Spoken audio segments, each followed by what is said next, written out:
our leadership, our sergeants. And I'm proud to say that today we have codified our policy, enhanced our policy to specifically talk about what we expect of our officers so that we can be preventive in situations like we saw recently with the murder of Mr. George Floyd. So just to give you some context, initially, we believed some of the concern that we were hearing from the community around duty to intervene was already covered in our policy. One of which was the Unbecoming conduct policy, which talks about employees conducting themselves both on and off duty in a manner with keeping of the highest standards of law enforcement profession. Very broad and obviously not quite specific enough to what we're discussing here of late. The other thing we thought about was a neglect, and that is where we fail, but it's been enhanced significantly, actually rewritten to be more encompassing of exactly what we're talking about.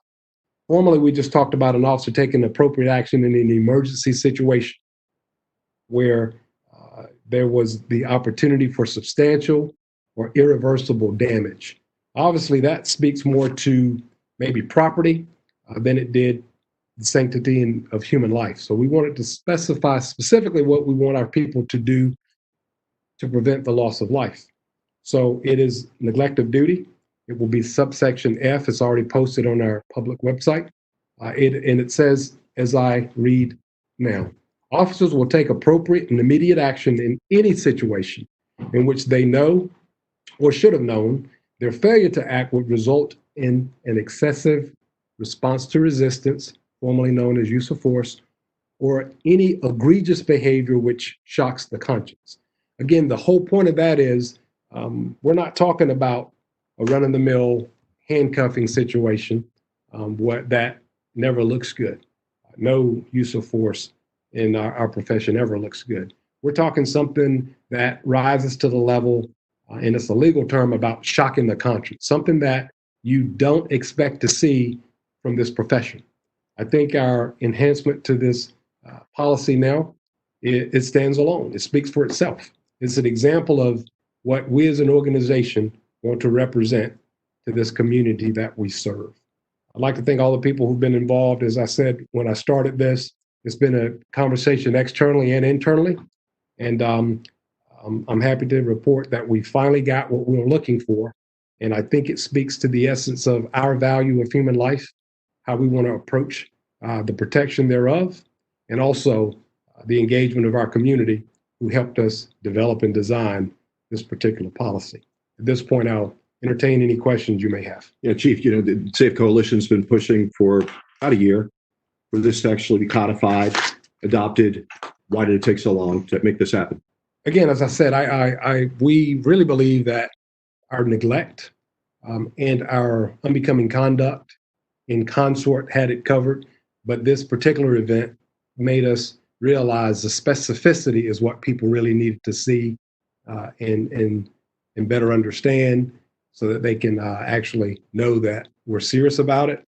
We hear exactly what was being presented to us over the course of that time, and we've acted upon it. Not a lot of questions. There's a bunch of questions coming in unrelated to this, and we're going to get to all of those in just a moment. Let's stay on topic for a second, if we could. Political pressure here with the environment in the country right now, is that what really persuaded you to move? I don't feel any political pressure. My pressure is to do the right thing for the organization and make sure our people here in this organization give the community what they deserve.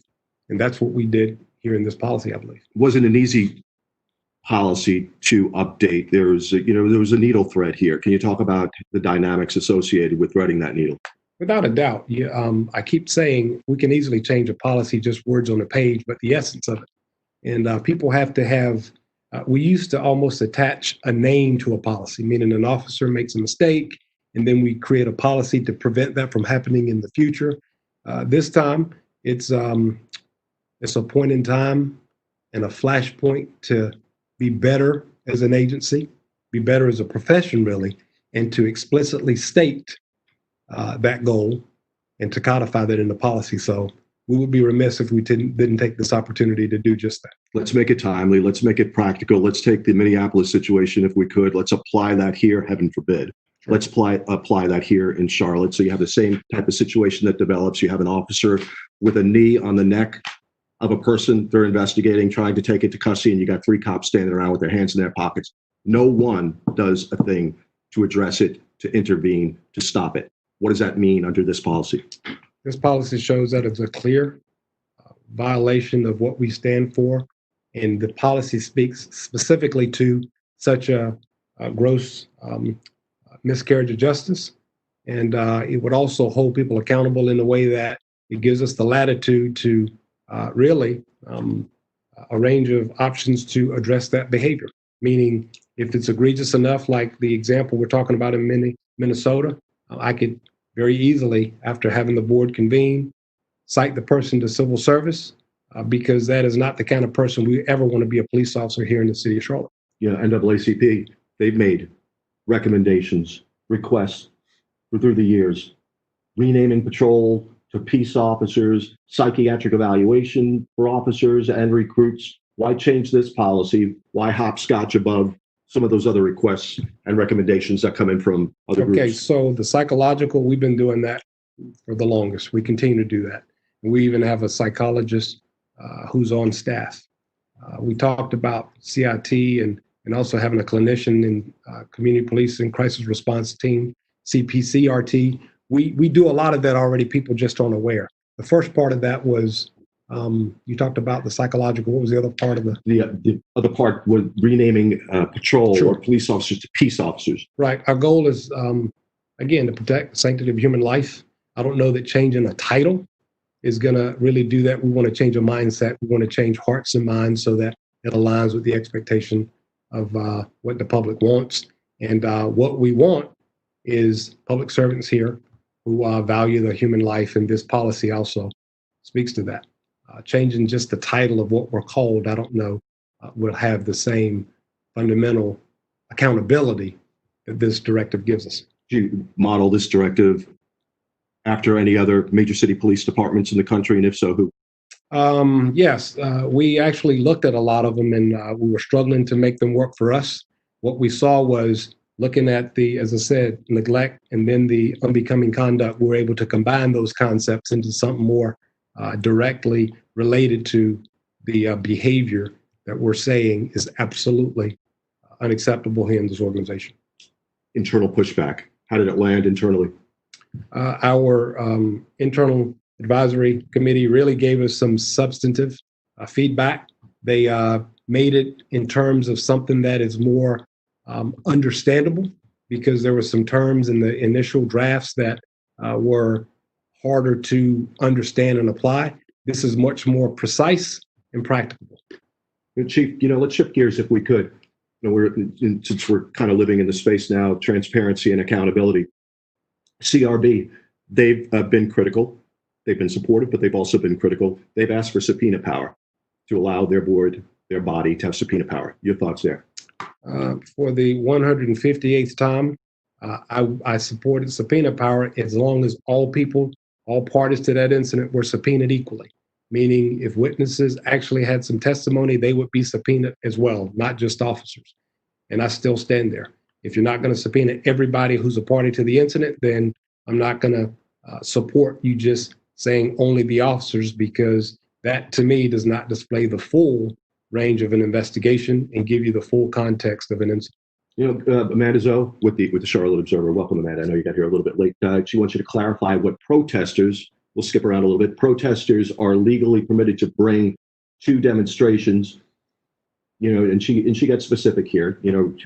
Some of the things that she had kind of underscored here was a list of everything from bats, machetes, things of that nature. What can you clarify what protesters can legally bring to a demonstration? I can't tell you everything that you can bring, but all the things listed are things you can't bring. You obviously can't bring guns and machetes, which we've been taken off of some of the people who are coming to protest. Those are banned by law. And then obviously bats and things that can harm people aren't allowed as well. Brett Jensen from WBT Radio wants to know how long we anticipate protesters will be demonstrating in the city each night. It appears that some businesses, some owners of businesses have concerns and say they can't operate. It's impacting their ability to make a living. I don't have a crystal ball. I can't tell you. All I can tell you is people want to be heard, and we're going to allow for that as long as it takes. Yeah, let's again, we'll hopscotch around. CMPD, what's your response? I guess there were some comments that came out from elected officials earlier this morning, concerning the incident that occurred out there on 4th Street. Your thoughts there?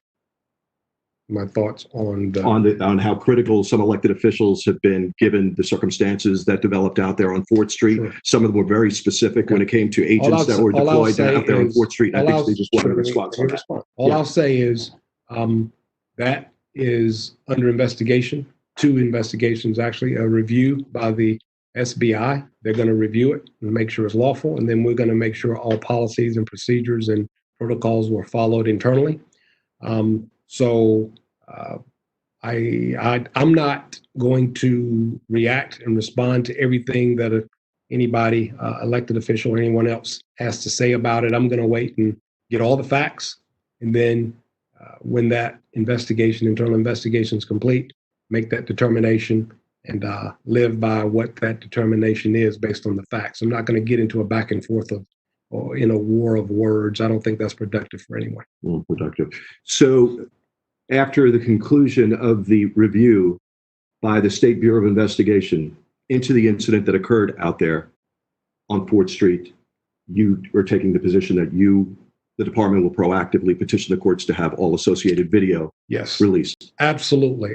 This is the first time we've done it, I believe, and it will be upon the end of the review by the State Bureau of Investigations. We're going to actively and proactively request that release so that everybody can see all things, all angles, and everything that we can possibly show on video that exists currently. Chief, another night of it, number of demonstrations planned in the coming days. Any change of posture, any change of stance, any change of expectations when it comes to the men and women of the organization? Expectation remains the same. Philosophy and strategy remains the same. We, again, it keeps being missed on people. We had 8,000 to 10,000 people who protested lawfully, and we accommodated it. We're going to continue to do that. When it becomes violent, it becomes a riot, and then we have to maintain control. I'm going to keep saying that. The answer is not going to change. It's just the truth. That's a philosophical stance and a strategic stance to keep everybody safe. And that's what we're going to stick to. Journalists are wondering when we're going to get back to some semblance of normalcy and have you available to take questions directly from the journalists. And I'm going to quote here, rather than having the version that gets filtered through a PIO. Your thoughts there? Okay. Public information officer, I guess they mean. I guess it's better than a POS. Right. All I'll say to that is I'm talking to you directly right now, answering every question that comes my way. Nobody manages my words. Nobody ever has. Nobody ever will. I'm not built like that. So if there are journalists who have questions, here's your opportunity in the next couple of minutes to ask them. And as you can see, nobody is drafting anything that I say. Yeah, and we're taking just about every question. I'm trying to just working through here and don't see anything that has not come up. We encourage you, we're going to be on for the next minute or two. If you do have any additional questions, to go ahead and get those to us, and we'll get the police chief to answer those questions. This opportunity we can't shut down. Given the demonstrations, given the pandemic, given the social distance, got to keep throttling up when it comes to the opportunity to communicate to the community through the media, and the media plays an important role. Do they not? Without a doubt, absolutely. That's why we're here. That's why we do this so often. I don't like the virtual platform, but it is what it is during this pandemic. I do have to say, though, I am extremely proud of the work our officers continue to do and our support civilians continue to do, even during the pandemic. Even during this unrest, they continue to show up, do great work, and try to make our city safer. I'm honored to be a part of such a fantastic team. Paige Barrasso slid in here, and actually she was probably up at the top, and apologies in advance. Paige asked about CEU officers not having correct mounts to wear body-worn cameras, even though it was a recommendation from the Police Foundation and the independent review that they conducted back in 2016 Awesome. Very good after the question. protests, although you do have some members of CEO equipped, not all of them. Yeah, we're good. We do have some. What happened is we transitioned from the old uniforms. Now we're going to new uniforms that give additional protection. Those have been ordered in the process of being shipped, I'm told, from overseas.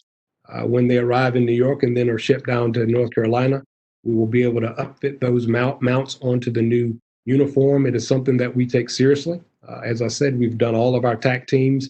We do have a lot of our supervisors who have the mounts already, so we're sure that they will work the way we want them to. The other thing, though, the other layers of protection are public order bike officers, who are our first line of coordination for protests, have them.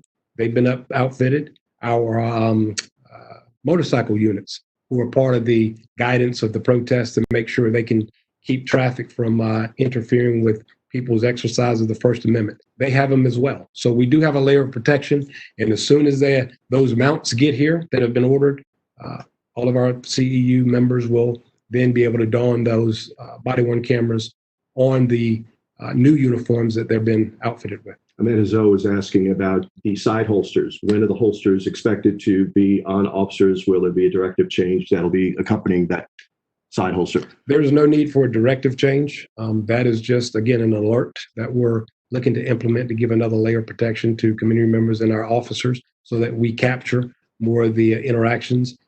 I would be highly disappointed if that is not complete. The rollout is not complete by the end of this month. Has there been more, and she had a follow-up, any more than usual overtime associated with all of the extended hours and staffing through the demonstrations since last Friday? Yes. Having people work, 12, 16, 18 hours without days off obviously impacts overtime. And that's exactly what it's going to, if that's exactly what it's going to take to get through this, we're just going to have to endure it. Will you, this is from Katie Peralta, you met Katie not too long ago. Correct. Are you going to be staying here for the RNC, even though only the business of the convention is staying here? Not sure where she's coming from there, but you're staying through here. My plan is still to be here through the RNC, period. I gave that commitment. I'm going to see it through. If it's whatever scale it is, we're going to be prepared to have a safe convention, whatever that might look like. Got out there with the public last night over at the government center. They had their event from 6 to 8. Spirited dialogue out there. Some very motivated people from the community out there. How do you think you landed with the community? That's for them to decide. What I can tell you is that's not something new. We've been doing that for years. We like the community forums so that we can hear from people directly what they expect and try to accommodate those reasonable requests, just like today. Alex Seelig from Fox, or actually the former Fox, the artist formerly known as Fox, is with WCCB now, asking what other changes the community can expect from the CMPD following the murder of George Floyd. Yet to be determined. This is step one. We continue to assess. We got to see. I mean, I wish I had a crystal ball and can tell you all of the answers about RNC and additional changes to policies. We're a learning agency. Every time something happens anywhere in this country, we're trying to learn from it to get better. So just stay tuned. And I guess that would do. She followed up with anything specific to use of force, and that the same answer you had for the original. Response to resistance. Yeah, we continue to review with anything that we see, and we're going to make proper adjustments accordingly if we see the need to, the opportunity to improve. Mark Garrison, WBTV, several officers have said they feel like the city council, that some elected officials are not supporting the Charlotte-Mecklenburg Police Department to the extent that they could and should because of condemnation that some elected officials made following Tuesday night situation. Are those thoughts demoralizing for officers when there's criticism of the action that we're taking out there Tuesday night? Well, it can't hurt. It can't help but hurt morale when judgments are made quickly. And I get the video that went out, and I've already expressed how that made me feel when I saw it. It was not easy to see. But again, I'm going to let the review take its course and investigation take its course. And then I'm really looking forward to an opportunity to walking people through the sequence of events that happened then. I can't wait. I wish I could have done it Wednesday or Tuesday night. But again, I'm going to be patient. I'm going to model the behavior I want to see in other people and let the review and the investigation run their course. And I'm going to tell you this, if there are errors, we're going to hold ourselves accountable to them. If there are policy issues, we're going to fix any deficiencies that might exist in policy, and we're going to continue to improve. That's what we can control. Let me back up a second if I could. And this isn't Sure. in the queue or on the chat forum. I'm just asking, because some could interpret your response when it comes to elected officials being somewhat Sure. critical of what occurred out there Tuesday night as you being adverse to scrutiny. You do believe, obviously believe this needs to be scrutinized, this thing. Oh, without a doubt. I would not request a review if I didn't. I would just do what we normally do. So obviously I'm open to scrutiny. I'll tell you this, I'm accountable for every word that comes out of my mouth. And when I make mistakes, I have to own them. I don't know that I'm any different from any other human being. The people who make those statements have to live by them. They have to own them. I think that's the best approach. I don't let it get me detracted for what I'm trying to do. And I can assure you, officers know where I stand. I stand behind them, especially when they were doing exceptional work. When we make mistakes, I hold you accountable. I do it all out of love because I respect what they're doing. I respect what they're trying to accomplish in the worst of times. So whatever anybody else has to say, you need to ask them about those words. I can only own my own. That was the last question that we had to get through the chat forum. Anything you want to leave the community with before we head on to other pastures, Chief? Yes, I do. I want to thank our critics because those people who continue to challenge us make us better. We got to continue to work together to improve. That's our goal. We keep talking about accountability and transparency. We believe in them. You see an example of it. We continue to engage and develop as a community policing agency that's continuing to trying to learn and improve, and that's not going to stop. Be safe, and we'll talk soon.